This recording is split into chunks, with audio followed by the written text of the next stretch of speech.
గత భాగంలో భండాసురుడి కొడుకులను బాలాత్రిపుర సుందరి ఎలా వధించిందో చూశాం కదా. ఇక ఈ భాగంలో లలితోపాఖ్యానం ప్రకారం ఆ తర్వాత ఏమి జరిగిందో తెలుసుకుందాం.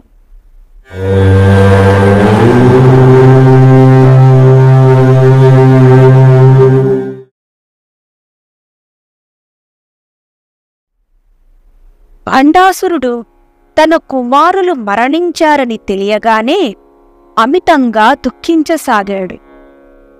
తన ఓటమి తప్పదేమోనన్న భయం అతనిలో మొదలయ్యింది. కుటిలాక్షుడు, విసుక్రుడు మరియు విషంగుడు భండాసురుడిని ఓదార్చారు.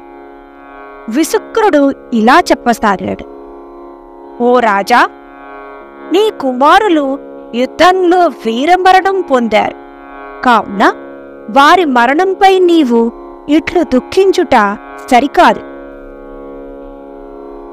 ఆ మాటలు విన్న భండాసురుడు తేరుకుని శక్తిసేనల మీద కోపంతో రగిలిపోతూ తానే యుద్ధానికి బయలుదేరబోయాడు. దైత్యులు వారించడంతో భండాసురుడు విసుక్రుణ్ణి యుద్ధానికి వెళ్ళమని చెప్పాడు. జయ విఘ్న యంత్రాన్ని ప్రయోగించమని, మాయా శరీరంతో యుద్ధం చెయ్యమని విసుక్రుణ్ణి ఆదేశించాడు. విసుక్రుడు తన మాయా రథాన్ని ఎక్కి మాయా శరీరంతో యుద్ధానికి బయలుదేరి వెళ్ళాడు. సూర్యాస్తమయం అవుతోంది. అదృశ్య రూపంలో శ్రీ లలితాదేవి శిబిరానికి చేరాడు విసుక్రుడు. వహ్ని వలయాన్ని చూశాడు. స్తంభినీదేవి ఆధ్వర్యంలో 20 అక్షోహిణుల సేనలు ఆ వలయానికి కావలి కాస్తున్నారు. వారిని విసుక్రుడు గమనించాడు. వారు అప్రమత్తమై ఉన్నారు. వారిని చూసి విసుక్రుడు ఆశ్చర్యపోయాడు. వలయానికి దక్షిణం వైపుకు వెళ్ళాడు. అక్కడ గవ్యూతి అంటే 3 కిలోమీటర్ల పొడుగు, 3 కిలోమీటర్ల వెడల్పు గల రాతి పలక మీద జయ విఘ్న తంత్రాన్ని రాశాడు. ఆ తంత్రానికి 8 దిక్కులలోనూ 8 త్రిశూల బొమ్మలను గీసి వాటి మీద సంహారాక్షరాలను రాశాడు. ఆ తంత్రానికి అధిష్టాన శక్తులు అలస, కృపణ, దిన, నితంద్ర, ప్రమీలిక, క్లీబ, గీత మరియు అహంకార ఆ శక్తులను కలిపి యంత్రానికి పూజ చేశాడు. ఆ తర్వాత విసుక్రుడు ఆ యంత్రాన్ని శ్రీ లలితాదేవి శిబిరంలోకి విసిరేశాడు. ఆ యంత్ర ప్రభావంతో శక్తిదేవతలకి యుద్ధం మీద విముఖత కలిగింది. వారు అస్త్రశస్త్రాలను ప్రక్కన పెట్టి సర్వం పరిత్యజించడానికి సిద్ధమయ్యారు. అసురులను వధించడం వల్ల మనకు కలిగే లాభమేమిటి? మన ఆయుధాలతో వేరే ప్రాణులను గాయపరచడం వల్ల లభించే విజయం ఒక విజయమేనా? అసలు ఎవరికోసం ఈ యుద్ధం చేస్తున్నాము? లలితాంబిక ఎవరు? మంత్రిణీదేవి ఎవరు? దండనాథ ఎవరు? అసలు మనము లలితాంబికకు భృత్యులుగా ఎందుకు మారాము? అలసిపోయిన దేహాలకి నిద్ర ఎంతో సుఖాన్నిస్తోంది అని మాట్లాడుకుంటూ నిద్రమత్తు ఆవహించడంతో తడబడుతూ నడవసాగారు. శక్తిసేనలు అలసత్వంతో యుద్ధ సన్నాహాలను విడిచిపెట్టేశారు. అర్ధరాత్రి దాటాక విసుక్రుడు 30 అక్షోహిణుల సేనతో తిరిగి శక్తిసేనల శిబిరం వైపు వెళ్ళాడు.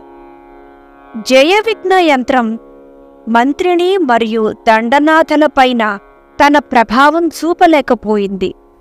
అసురులు యుద్ధ పేరిని మ్రోగించుకుంటూ వచ్చినా కూడా శక్తిసేనలు చలించలేదు.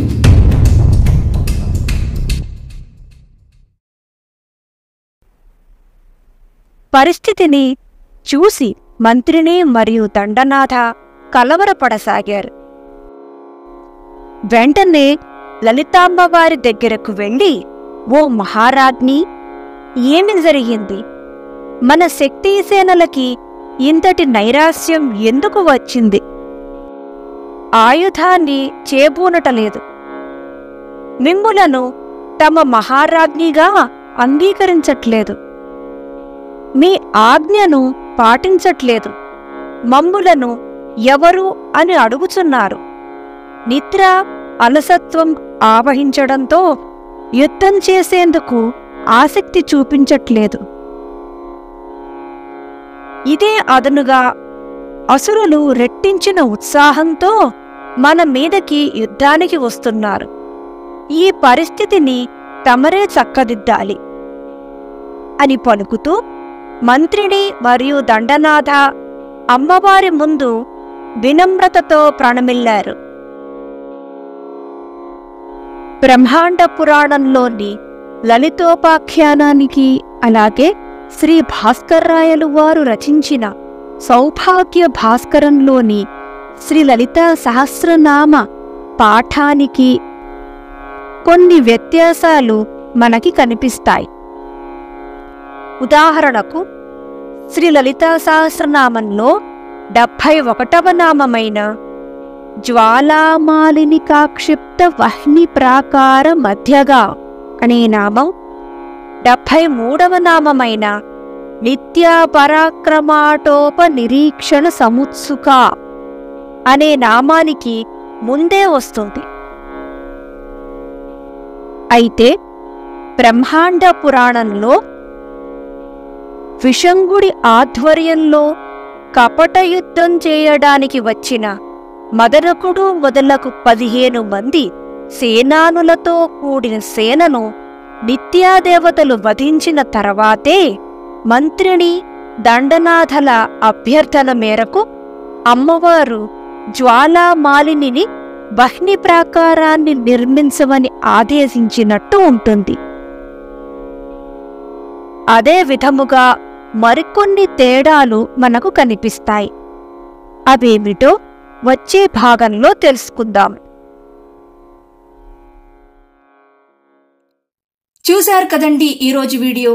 ఈ వీడియో మీద మీ అభిప్రాయాన్ని కామెంట్ల రూపంలో తెలియజేయండి. మీకు ఈ వీడియో నచ్చినట్లయితే లైక్ చేయండి. మరింత మందితో ఈ సమాచారాన్ని పంచుకోవాలనుకుంటే షేర్ చేయండి. అలాగే మొదటిసారి మా వీడియోని ఎవరైనా చూస్తున్నట్లయితే సబ్స్క్రైబ్ చేయడం మర్చిపోకండి. మళ్ళీ వచ్చే వీడియోలో కలుద్దాం. అంతవరకు మీ వద్ద సెలవు తీసుకుంటోంది మీ మానస.